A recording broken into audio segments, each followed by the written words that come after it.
संयुक्त राष्ट्र महासचिव एंटोनियो गुटरेस ने कहा कि दुनिया भर में भुखमरी का स्तर एक नई ऊंचाई पर है। उन्होंने कहा कि इसके खिलाफ लड़ाई का आह्वान किया गया है। उन्होंने न्यूयॉर्क में अमेरिकी विदेश मंत्री एंटनी की अध्यक्षता में global food security call to action के दौरान यह अपील की है। आपको बता दें कि भारत ने हाल ही में गेहूं के निर्यात को प्रतिबंधित कर दिया है। संयुक्त राष्ट्र प्रमुख ने कहा कि गंभीर रूप से खाद्य असुरक्षित लोगों की संख्या केवल 2 वर्षों में 2 गुनी हो गई है।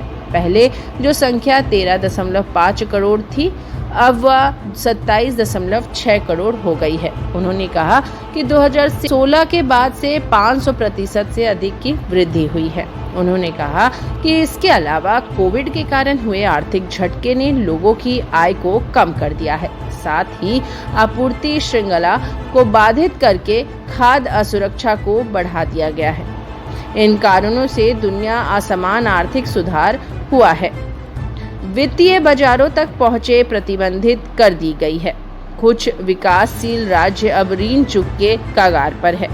यूक्रेन और रूस दुनिया के लगभग 1/3 गेहूं और जौ का उत्पादन करते हैं और इसके आधे सूरजमुखी तेल का उत्पादन करते हैं। रूस और बेलारूस पोटाश की दुनिया के नंबर 2 और 3 उत्पादक हैं, जो उर्वरक का एक प्रमुख घटक है। संयुक्त राष्ट्र प्रमुख ने चेतावनी देते हुए कहा है कि युद्ध ने लाखों लोगों को खाद्य असुरक्षा, कुपोषण, सामूहिक भूख और अकाल के संकट में डालने की धमकी दी है, जो वर्षों तक रह सकता है। संयुक्त राष्ट्र प्रमुख ने जोर देकर कहा, भूख की उच्च दर व्यक्तियों, परिवारों और समाजों पर विनाशकारी प्रभाव डालती है। अपने भाषण के समापन में संयुक्त राष्ट्र प्रमुख ने कहा कि खाद्य, ऊर्जा और वित्त पर वैश्विक संकट प्रतिक्रिया समूह कमजोर लोगों पर संकट के प्रभाव पर नजर रखा रहा है, पहचान कर रहा है और समाधान के लिए जोर दे रहा है। उन्होंने कहा, लोगों भूख से बाहर निकालने का हमारा एकमात्र मौका एक साथ, तत्काल और एकजुटता के साथ कार्य करना है।